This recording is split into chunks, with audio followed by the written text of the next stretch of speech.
Kasi yun lang matataas. Kasi yung mga mabababa, mga bago lang lawyer din ho yun. Kasi nag-aalisan. Kaya nakikiusap po kay Secretary Mina na sana wag na. Kasi nung araw po, kung nabalitaan nyo sa media, yung retirement namin ayaw bayaran. Nagkaso pa po kami sa court at mawalang galang sa DBM. Natalo po ang DBM ng PAW. Ayan po mga kababayan, itong si Attorney Persida Rueda Acosta, yung Chief ng Public Attorney's Office. Ito nga yung pakinggan natin yung panayam dito sa kanya, dito sa hearing na sa Senado, mga kababayan. Pero bago ang lahat po yan, huwag niyong kalimutan munang mag-share, like at subscribe. Sa ganun, napapanood dito ng ating mga kababayan dito at sa iba't ibang bansa. Ito na po tayo, diretso na po tayo mga kababayan. Ang PAO lang ang nakita kong nakagastos ng kanilang pondo 100%. No? Lahat ng mga agencies na punta na hear namin dito, hindi nauubos yung kanilang pondo. So that speaks of efficiency and also good management. Yung mga ibang opisina, in fact, pinupush pa namin sila na gastusin yung pondo dahil pag naka-appropriate na yung pondo, alam niyo naman, sayang pag hindi ginagastos. And I also saw in the report na yung mga field lawyer positions ninyo, almost lahat na fill up rin. No? 99.93% ang fill up rate. Another, I think for me, this is another accomplishment. Again, many agencies, hirap na hirap punuin yung kanilang mga authorized positions. Sayang kasi andun na yung authorized positions at hindi na-fill up. So, naiiwan lang yung pondo. No? So, I congratulate the PAO. Other than giving our poor constituents access to justice, but also managing the department very well by making sure that all the appropriations are fully spent wisely and also the authorized positions are fully filled up. So I congratulate PAO for those achievements. No? Yeah. Thank you so much, Chairperson, Senator Win Gatchalian, for your remarks na lalo po kami ma-inspire para sa maralitang Pilipino sa inyong pag-analisa kung paano nagtatrabaho ang buong pwersa ng PAO. Maraming salamat po. At marami kayong bibigyan ng serbisyo. Nakita ko dito in 2024, 15 million ang nabigyan nyo ng tulong. Napakalaki yun na suporta na binibigay ninyo sa ating mga poor constituents, mga indigent constituents. Pero nakita ko rin, ang laki ng jump noong 2023, 12.5, tapos noong 2024, 15. Bakit po lumaki ang kliyente ho natin? Almost 2.5 million ang itinaas in just 1 year. Una po sa lahat, with your permission, sinama po tayo ng ating First Lady, Luis Araneta Marcos, sa kanyang Love for All program sa mga malalayong baybayin, kagubatan at mga probinsya. At sinama rin po tayo sa OFW Caravan ng DMW at ng OWA. At meron din po tayong social media na ginagamit, FB program ng PAO at ng inyong lingkod, na meron na pong 1.63 million followers. At dumami po yan mula po nung pandemya na walang access sa mga opisina. Nagbukas po kami ng aming mga Messenger, Viber, at binigyan din natin ng tig-500 bawat abogado para sa cellphone, para matext nila ang kanilang mga kliyente at matext din sila. So sinamantala po natin ang pagkakataon na bukas ang Twitter, ang Viber, WhatsApp, lahat po ng forms, pati YouTube, TikTok, Messenger, para po ang ating maralitang Pilipino may tatakbuhan kung sakali. At nagpapasalamat din po ako, bagaman kapatid nyo po yung ating mayor sa Valenzuela, sinamahan po niya ako sa pagdalaw sa mga kulungan. Meron din tayo, sa Valenzuela kasi meron kaming programa doon na with the IBP, na may partnership kami with IPP, na tinitignan yung mga kaso ng mga PDL, mga persons deprived of liberty. Kung mga iba ay lumampas na doon sa sentensya nila, matulungan sa courts para makawala na. Kasi iba, meron kaming mga na-encounter, taon na, 2 years, 3 years, nalampas sa sentensya, nandun pa sa loob. So, clog na yung ating kulungan, tapos kawawa pa yung tao dahil lampas-lampas na yung kanyang sentensya. Maganda po yung ginawa nyo dahil nga kokonti na po ang inmate sa Valenzuela. Halos buwan-buwan, napakarami pong napapalaya at yung ating DPA, si Attorney Kuong, ay napakaganda po ng pakikipag-ugnayan sa Office of the Mayor. At talagang full support naman ang Office of the Mayor sa PAW dahil sa batas po natin na inyong ginawa noon ay pwede pong tumulong ang local government unit sa pangailangan ng PAW. Mandated naman po sa batas. Thank you. Thank you for that, Chief. Nakita ko na ang ideal, based on our notes, and correct me if I'm wrong, but ang ideal number of lawyers ng PAW based on the clients is 3,600. Tama po ba? Pero ngayon meron tayong 2,681. So a deficiency of almost 1,000 lawyers. Tama po ba? Based on data. Opo, kasi ang ating mga piskal po ay 1 court, 2 prosecutors.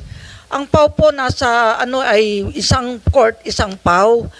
Pang criminal case lang po 'yon. Pero po paano yung labor cases natin para sa mga obrero? Paano rin po yung ating mga counterpart ng Solicitor General sa mga apela? Paano naman po yung mga attend sa mga preliminary investigation at mga quasi-judicial cases ng Maralitang Pilipino? Kaya ang bawat PAW po ay talagang overwork. Halos every quarter may lumaalis po, nagpipiskal, nagja-judge, napakalakas ng turnover. Kaya alang nangyari po kay PAW Chief kundi maging teacher na lang ng mga bagong pasa para po maging epektibo sila. Pero pag naka 5 years, ayun, judge na, fiscal na, at may mga justices na rin po sa Korte Suprema na galing sa PAW, sa CA, sa Sandigan, at talagang okay lang po yon dahil magandang source po ang PAW ng well-trained lawyers saka sanay na talagang honest at hindi tumatanggap ng bayad sa kliyente.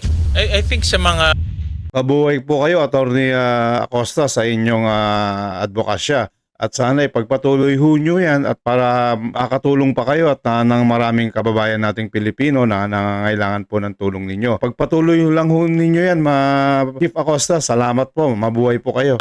abogado, magandang training ground ang PAW dahil talagang ito literally grassroots, no? At yung pinaka mahirap natin mga kababayan, ang bayan natin na marami siguro iba no read no write, iba hindi rin naintindihan ng batas, no?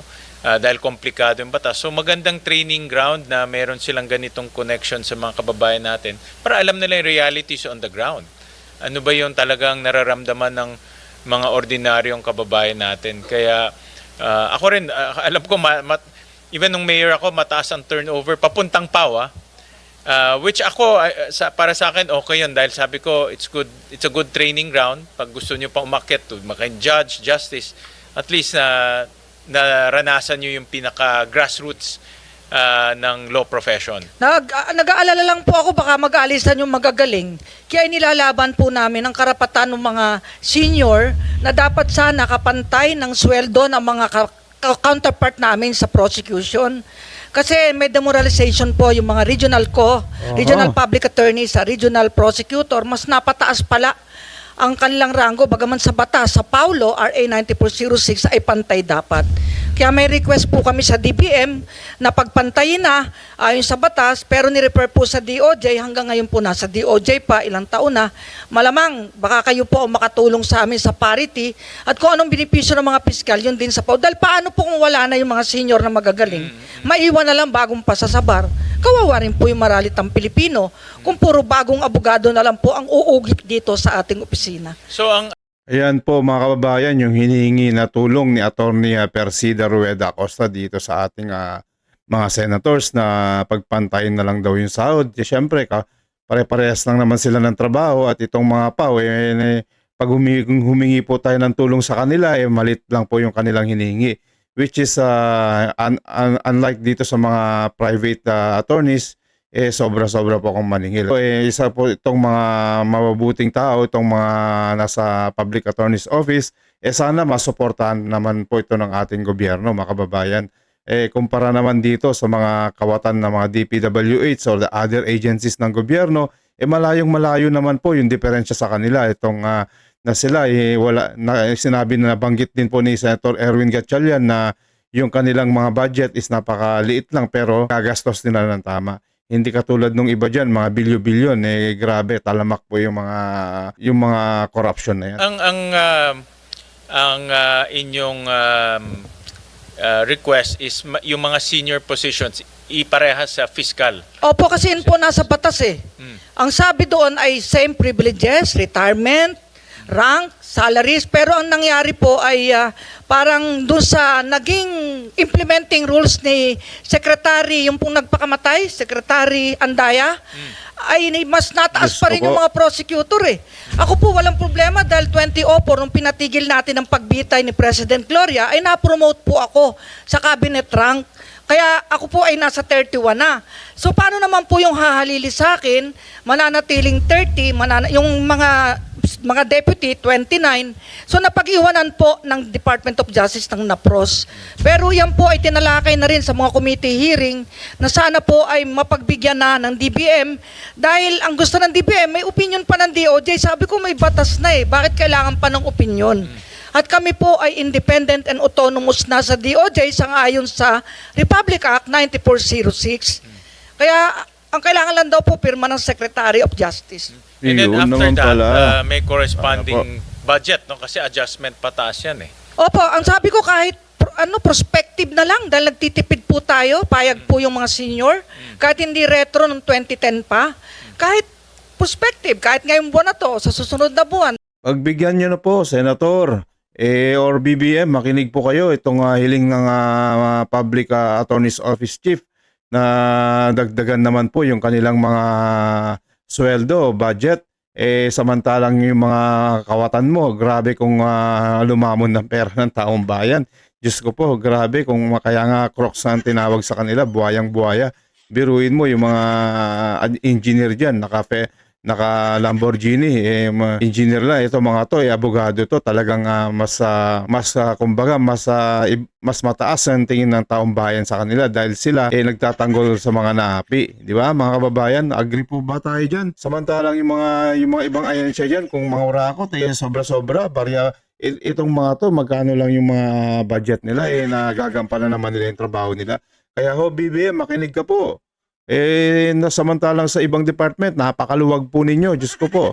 Ayusin mo naman, itong mga ito, yung nagtatrabaho, kaya kayo po, pakinggan nyo po yung daing ni Chief Persida Rueda Acosta. Pumapayag po kami. Magkano po yung adjustment? Do you have any computation? Bali, one salary grade lang po. Kahit roughly lang, magkano ang adjustment? Pagkano ba yun? Do you have any... Bali, 17 po yung regional directors natin and then ang assistant regional ay nasa 21 tsaka yung deputy. Okay. At kung may papalit po sa akin, 30, magiging 30 lang, step 8 kasi ayaw pumayag ng DOJ, nakapantay ng DOJ secretary ang magiging rango po. Itong one adjustment up is pantay na with fiscal. Opo, Okay. opo. Hindi naman pala ganun kalakihan Hindi na. po, kasi yun lang matataas. Kasi yung mga mabababa, mga bago lang lawyer din ho yun. Kasi correct. nag-aalisan. Kaya nakikiusap po kay Secretary Mina na sana wag na. Kasi nung araw po, kung nabalitaan nyo sa media, yung retirement namin ayaw bayaran. Nagkaso pa po Kawawa kami sa naman court po kayo, at madam. mawalang galang sa DBM. Natalo po ang DBM ng PAW at kumampi po ang Soldian sa PAW. Kaya po ayaw naman naming magkaso dahil ang advice po sa akin ng palasyo ay wag magkakaso, makiusap ng makiusap. Pero ilang taon na rin po kaming nakikiusap. Kaya kayo, BBM, makinig po kayo, maawa naman kayo kung may puso kayo. Sa sobra-sobra na ng mga pondo-pondo ng ating gobyerno, pakinggan nyo naman tong payag ni Attorney Persida Acosta. BBM, Diyos ko po, maawa po kayo, ng tokwa. Oh. Yung mga kaalyado mo, yung mga kawatan mo na nakakabili nga ng eroplano, mga bilyon-bilyon na eroplano, itong hinihingi lang ni Madam, hindi nyo pa mapagbigyan. Grabe naman kayo. Sabit nyo na lang sa amin, Chief, kung magkano yung magiging budgetary impact. But I would assume na kailangan muna ito ng approval ng DBM. Once na-approve ng DBM, then ilalagay na sa budget. Opo, kahit prospective po, payag kaming Sige lahat. po, sige Maitama lang po yung hindi na itama. Well, sabi ko nga, dahil nagbibigay kayo serbisyo to 15 million, ang dami 15 million Opo. poor constituents to. Opo, sabi nga ng Napakalaking iba, bagay ito kaya na po namin maghalal ng isang senador dahil sa dami po ng kliyente. Totoo naman po. Tama po. Actually, nagulat ako. Dahil binoto po kayo lahat ng kliyente namin, kaya po kayo naging senador. Opo, totoo po yan dahil idolo ko po ang mga gatsalian. Ayan po, BBM, makinig ka po. Ito po, nananawagan po itong si Madam Persida Acosta na pagbigyan nyo na po yung kahilingan niya at itong mga public attorney's office natin maayos naman ho magtrabaho kumpara naman sa mga ibang ahensya mo. Diyos ko, nakakaya ang inabot ng bansa natin. Sa simpleng hiling lang po nila, sana naman po mapagbigyan ninyo po. O ayan po, BBM, sana naman po mapakinggan ninyo itong hiling ni Chief Acosta na yung hinihiling niya sa inyo mapagbigyan na. Dahil naman po itong mga to, nagtatrabaho naman ho sila at hindi katulad ng mga, yung mga kawatan mo, grabe kong mga rakod. O hanggang dito na lang po tayo mga kababayan. Maraming salamat po sa panonood. Huwag niyo kalimutan i-share, like at subscribe. Nang sa ganun naman mga kababayan, napapanood na naman ito ng ating mga kababayan dito at sa iba't ibang bansa. Maraming salamat mo, News That Matters.